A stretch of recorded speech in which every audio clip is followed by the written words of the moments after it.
warahmatullahi wabarakatuh. Halo semuanya, kami dari kelompok 7 akan mempresentasikan metode biaya persediaan dari harga pokok produksi. Sebelumnya perkenalkan, nama saya Sri Rahayu dari kelas 11 AKL 3.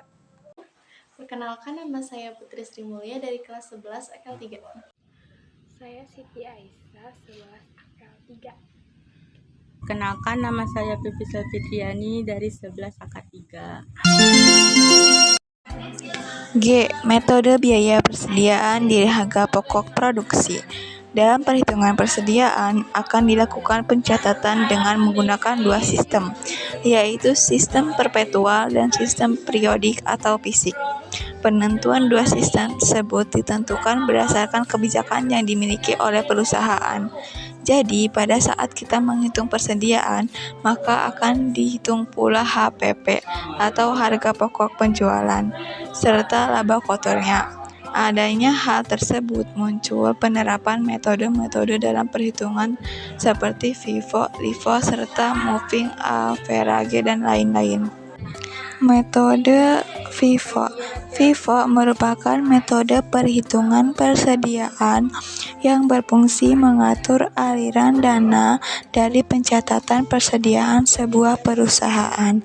FIFO merupakan singkatan dari First In, First Out.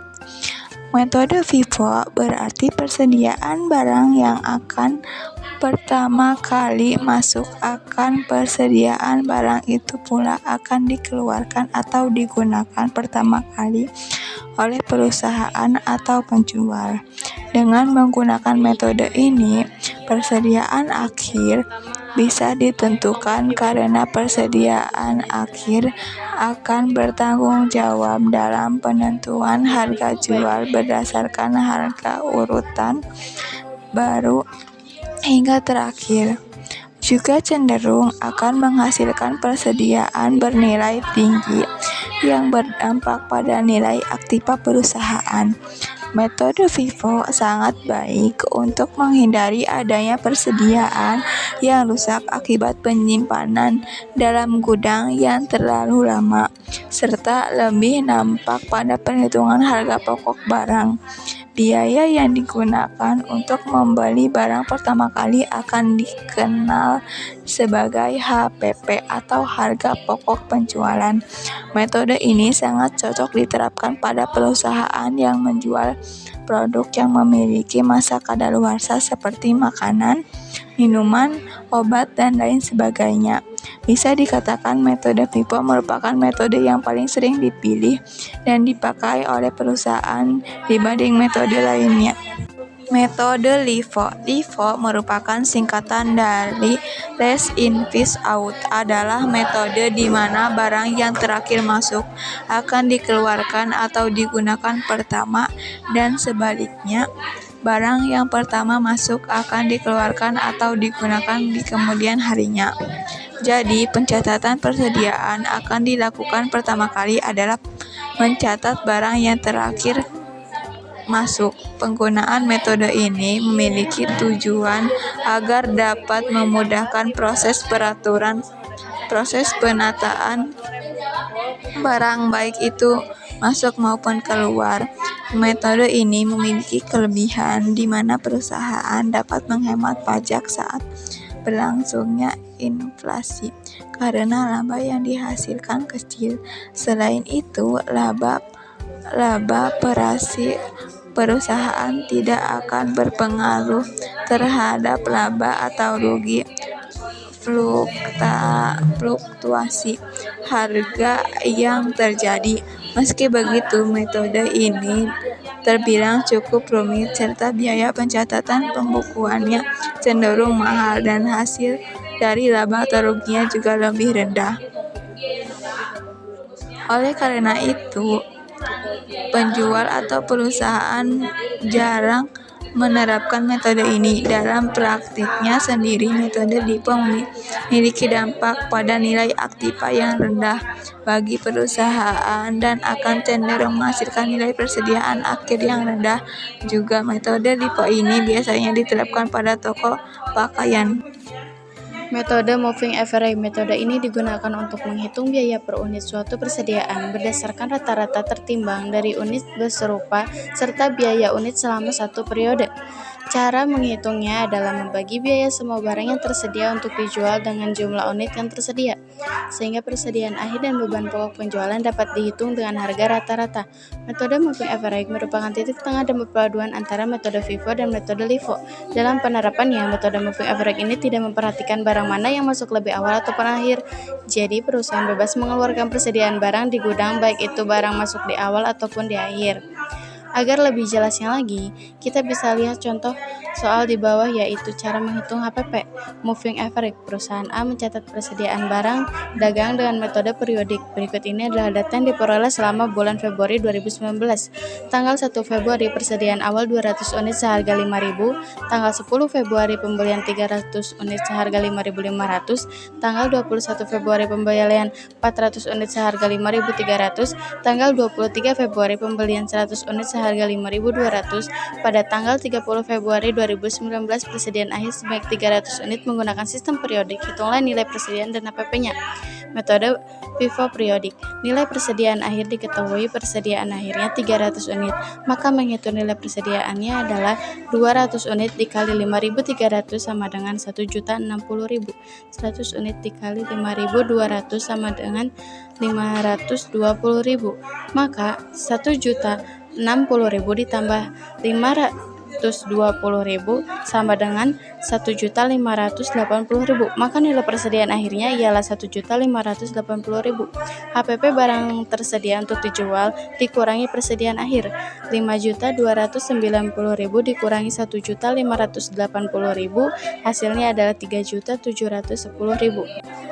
Metode input period. Nilai persediaan akhir diketahui, persediaan akhirnya 300 unit, maka diketahui nilai persediaan akhirnya adalah 100 unit. Dan 5.500 sama dengan 550. 200 unit 5.000 sama dengan 1 juta. 1.505.000, maka nilai persediaan akhirnya ialah 1.550.000. HPP barang persediaan untuk dijual dengan persediaan akhir 5.290.000 kurangi 1.550.000 sama dengan 3.740. Metode moving average. Nilai persediaan akhir 300 kali 5.290 per 1.000. 300 kali 5.290 sama dengan 1.587.000.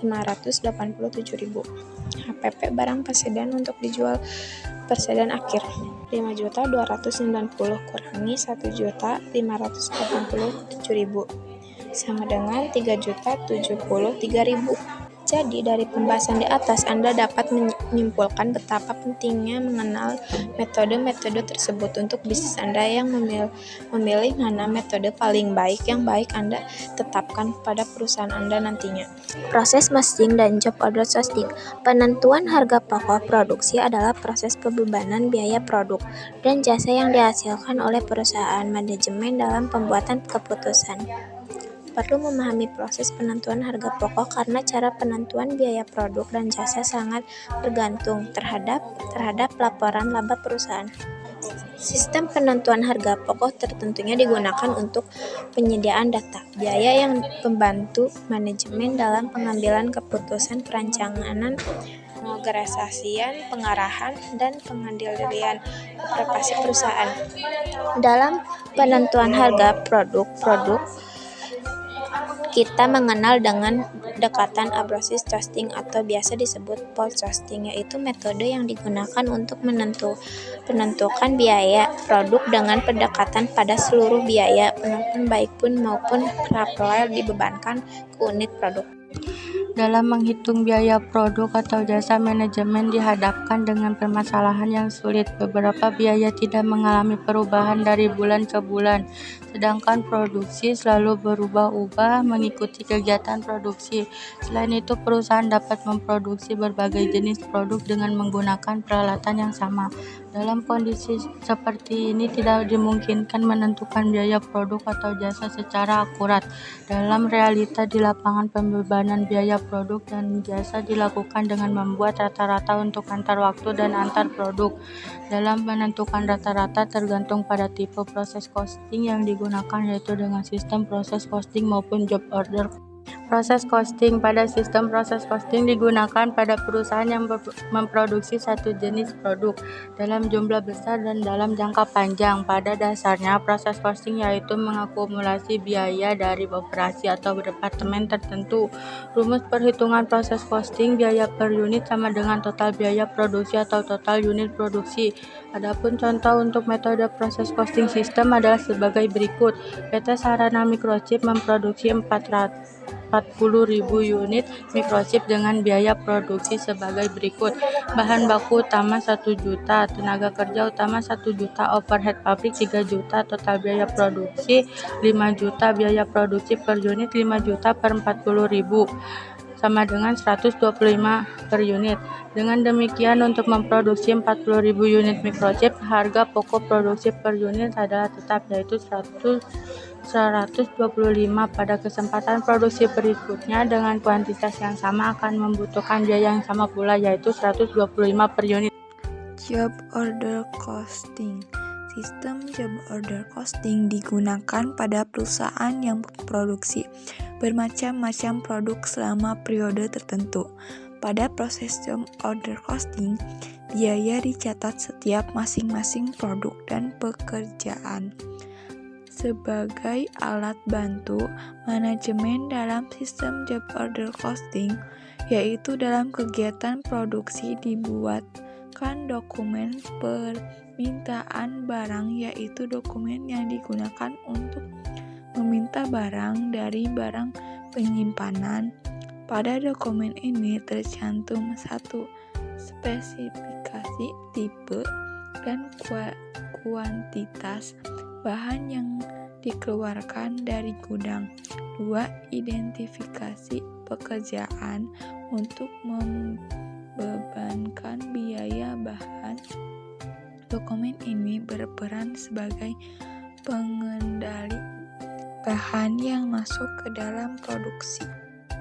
Contoh perusahaan yang biasanya menggunakan sistem job order costing adalah perusahaan pembuatan pesawat udara, pembuatan mesin atau alat berat khusus, jam tangan mewah, percetakan, dan lainnya. Umumnya, produknya dicirikan sebagai produk yang khusus atau kostume dan tidak diproduksi secara massal. Sebagai contoh ilustrasi untuk job order costing system, suatu percetakan mendapat order untuk membuat kartu undangan sebanyak 1.000 lembar dengan rincian biaya sebagai berikut. Bahan baku kertas Rp 1 juta, ongkos cetak Rp 1 juta, overhead percetakan Rp 1 juta, total Rp 3 juta. Dengan demikian, harga per lembar undangan adalah 3.000. Akan tetapi, bila percetakan ini mendapat order percetakan undangan yang berbeda jenis, maka tentu harga produksinya tidak akan sama, tergantung pada desain undangan, bahan baku, serta kerumitan dalam hal pengerjaannya. Prosedur job order costing ini digunakan juga untuk perusahaan jasa, perusahaan periklanan, konsultan bisnis, auditor, dan lainnya menggunakan pembebanan biaya berdasarkan order dari klien mereka. Sekian presentasi dari kelompok kami. Wassalamualaikum warahmatullahi wabarakatuh.